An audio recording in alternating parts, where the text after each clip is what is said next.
Hi guys! For those of you who are coming to Greece for the first time or during summer season, this video might help you to have an idea what to expect in traveling in Greece. If you've never been here in summertime, please know that Greece in summertime is extremely hot. So you need to make sure that you have your sunscreen, sunglasses, and hats with you.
Nandito tayo sa isang pastry shop dito sa may Cassandria.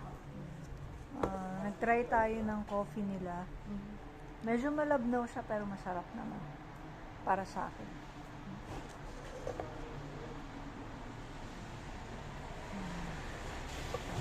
Ikaw, sa'yo. Eto, nag-order tayo ng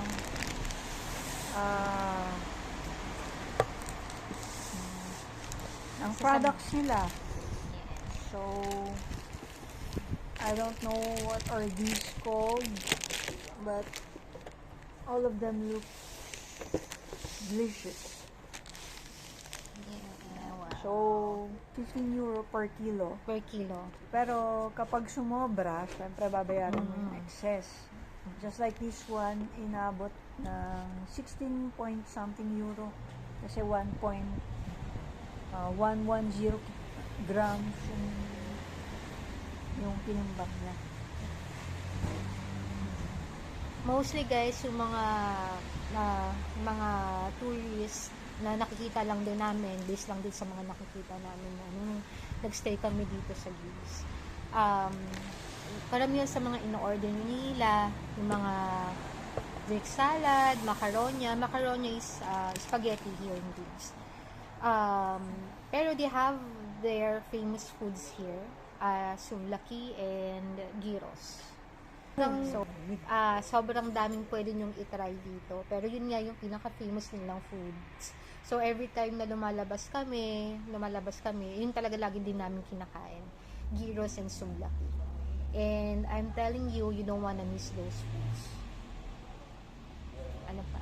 Ako lahat sa akin masarap eh. Basta may meat. Basta may meat. Kasi ano sila guys eh, hindi sila talaga Hindi sila ma-rice. Oo, wala masyadong rice dito. Yung carbs nila more on pasta, patatas. Kaya mapapabili ka talaga ng rice sa market.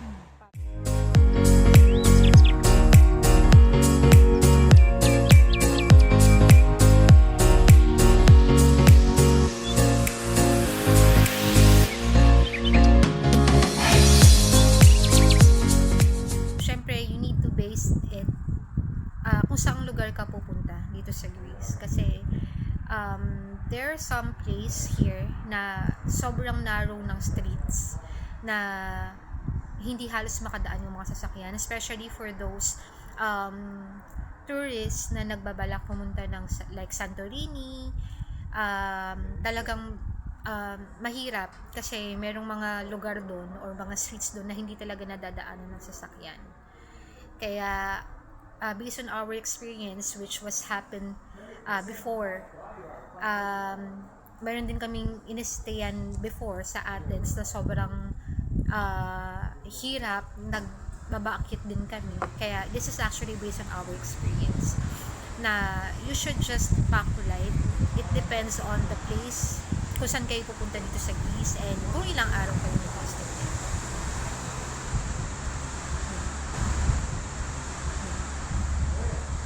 Nothing to add.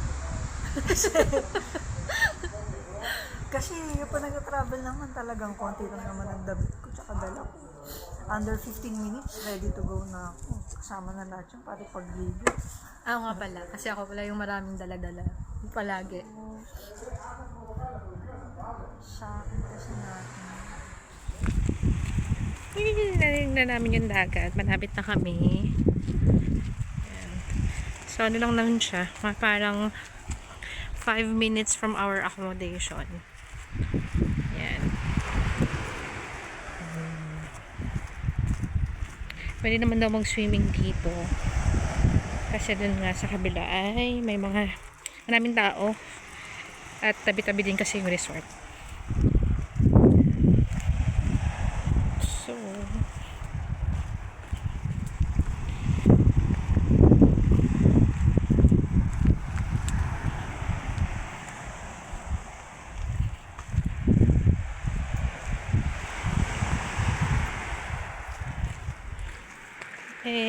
finally, wala siya.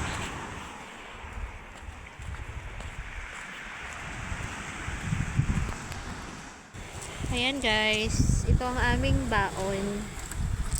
Ayan, so may dala kaming juice.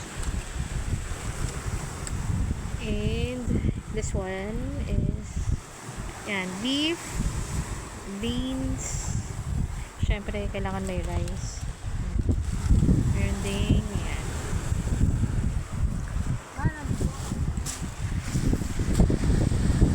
So since malakas na yung alon and malamig, hindi muna kami maliligo ngayon. Dito na lang muna kami magdi-dinner kasi it's 6 p.m. na dito sa Greece.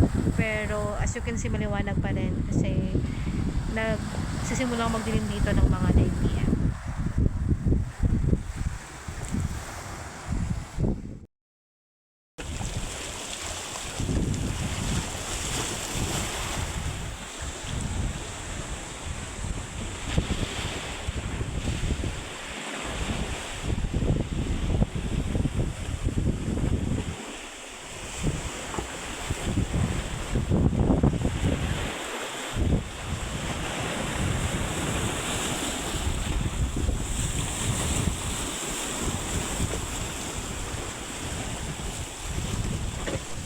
Thank you for watching. Please don't forget to like, share,